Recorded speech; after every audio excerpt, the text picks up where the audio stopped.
Hey guys, this is Bryan from Fantasy Labs.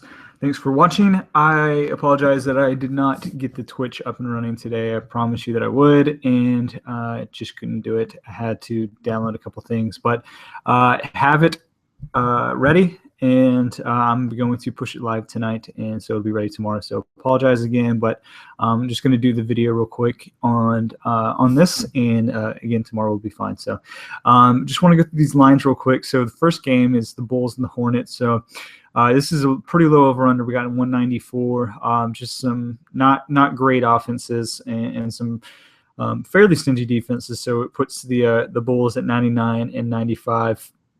Started a little bit higher, or lower rather, for the Chicago, and a little bit higher for the Hornets, and just moved slightly. So the spread is the Bulls -4, and I'm not really sure who that says more about, whether it's the Hornets or the Bulls, but I thought that was interesting. So I'm not too on a bunch of these guys. I think Butler's fine just because the slate's a little bit ugly at shooting guard.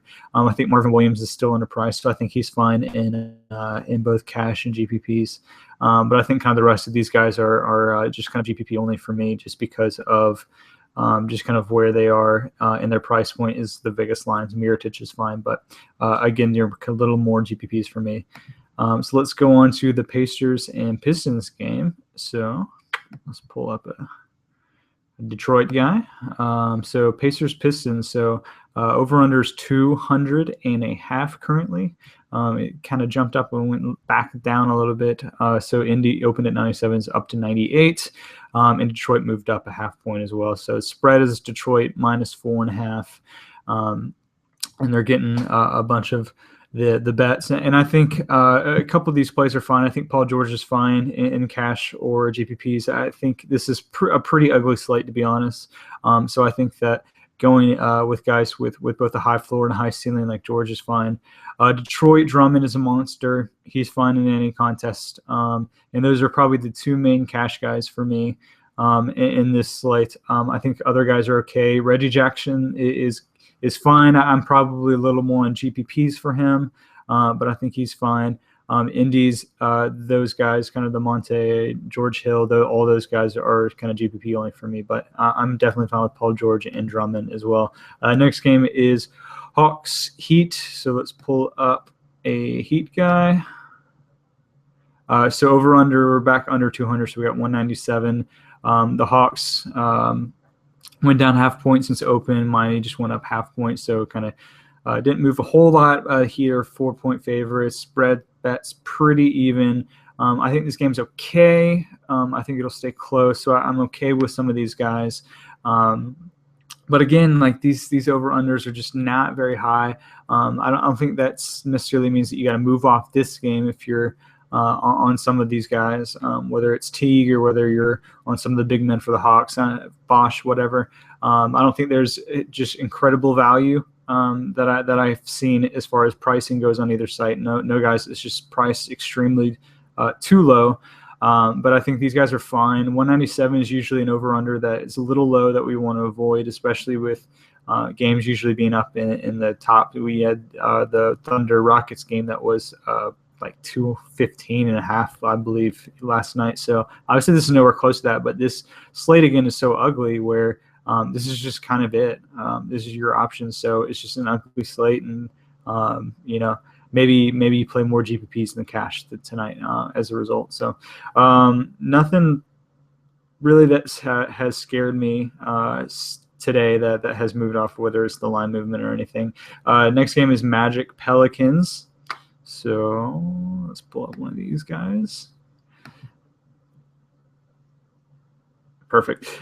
So over/under is actually one of the higher ones. So I think there's a lot of interesting plays here. So the Orlando started at 100.5, moved down to 100, and New Orleans moved up a full point. So spreads at New Orleans -5, and again, this is one of the higher over/unders. I think Anthony Davis is probably the no-brainer cash play of tonight. He's expensive, but he's worth it, especially in a slate where there's just not many options. Drew is still at a minute limit, so I'm not entirely on him, but I think Eric Gordon is fine. Again, there's just very limited we'll go over the news with the Sheik and those guys. There's news that gosh, what's his name? Tony Douglas was going to play. So I think it's probably overthinking a little bit. But on the Orlando side, I think all those guys are fine plays. Vuk and Oladipo and all those guys are fine. They're, even though they're kind of the underdogs here, the over-under is still high enough where they're still one of the highest projected teams of the slate, despite being dogs on the road. So I'm fine with those guys, and I think there's probably some good cash plays here. So let's keep on going. Raptors and Mavericks is the next one. Okay, so we got another fairly high one. This is kind of where these games are, and then we have the highest one is the Nuggets Lakers after this. So over under is 205. So Toronto's at 103.5 and Dallas is at 101.5. Spread's pretty close. It's at 2. So I think that there's some fine cash plays. Lowry is fine. Dallas is interesting. Not like 2 on any of those guys. I think that it's interesting that they're projected fairly high, despite not having a ton of like really great offensive options. We'll get to the news on Parsons and everything. Wesley Matthews is an intriguing guy later in the year, but he's still on a minute restriction, so I'm not really onto him. But I think Toronto guys are fine. Lowry's fine. Valanciunas is interesting. He's a little less safe for me, but that's mostly just because of Dwayne Casey. Is kind of a moron and won't play him, even though he's an amazing offensive player. But I think Lowry's fine. If you want to go DeRozan, that's fine. Again, it's ugly at shooting guard. Carroll's fine. I think there's some okay cash plays here. So I'm definitely okay with all of those. Probably not on Dallas, but for Toronto, sure. So let's keep on moving. We got the Kings and Grizzlies. All right, so we opened at 190. So it's we're at 196.5. The Grizzlies opened at 102 and moved down pretty significantly. And the Kings have stayed the same. Now they moved down a quarter point. So obviously a lot of movement as far as the Grizzlies go. Could be reactionary because they got destroyed by the Warriors last night. I think they're in a fairly good bounce back situation. I probably am a little scared off of them just because I'm not sure how good they are. I think a lot of it's probably aging and shooting. They're just not that great of a team, but I do think that they're not as bad as people think. So I think that they're some pretty solid GPP options, whether you want to go Gasol or Zebo is fine. Conley as well. The Kings, I think that Willie Cauley-Stein is probably one of the best values of the night because Boogie is out. Him and Kufis are getting the start. Rondo Collison, whatever, they're fine. I think they're fine GPP plays. Gay, I think, is a great GPP play just because we're expecting some increased usage. But definitely love Cauley-Stein. It's probably my favorite value of the night. So let's move on and kind of finish the last game. If I can find a Lakers player. There they are. Oh, stop. Okay. Let's bring this up. And here we got the highest. Oh, no, sorry, it moved down actually. So it was up at 206.5, and it's actually moved down just in recent. Actually, I'm checking this and kind of seeing this as you guys are a little surprised. So it was at 206.5 when I checked earlier, and now it's all the way down to 204.5. So obviously some huge dips. It looks like mostly on the Denver side, which is interesting. So the Lakers are 2-point favorites when they're actually dogs at open. So that's interesting. It probably takes me off on a couple of the Denver guys. I'm probably off Gallo. I know that he was an interesting value play, but I think probably at this, I don't think he was an amazing value play in the first place. I know I've seen him reported or written about in some articles say that he was an interesting guy. I wasn't super on him.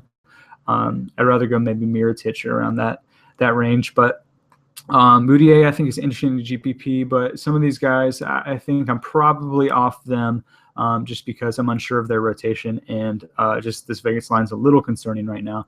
LA, I'm fine with whoever you want to go. Obviously, they think that they're going to score some points. I'm not really sure who it's going to be. Randall has been really hit or miss, but his hits are really big and his misses are pretty bad. So I think that makes him kind of an elite GPP option. Kobe is kind of in the same ballpark. Clarkson, I think, has been pretty steady. If you want to go him and cash, I'm okay with that. But as far as this game goes, I think there's actually a lot of really good GPP options. So I'm probably going to stick for cash in kind of the Raptors, Pelicans, the round of players, but I think this is kind of a great GPP spot. So those are my thoughts. Let's move to the player news real quick before we finish.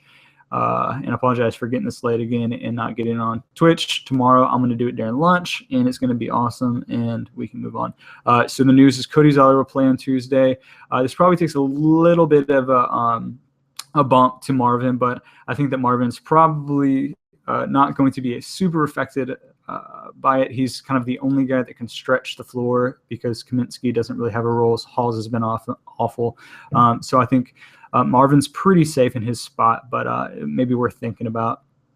Let's go down and see if we can find any news for tonight. Looks like this is that was kind of the and I'm not seeing really anything. Omer Sheik's a game time decision. I don't think that really affects me too much. I wasn't going to play any of those guys, and Anthony Davis really isn't going to get a bump anyway. Jeff T. Corver will start. There was some question about whether they would get to play, so play your Hawks like you were going to, and that's kind of it for me.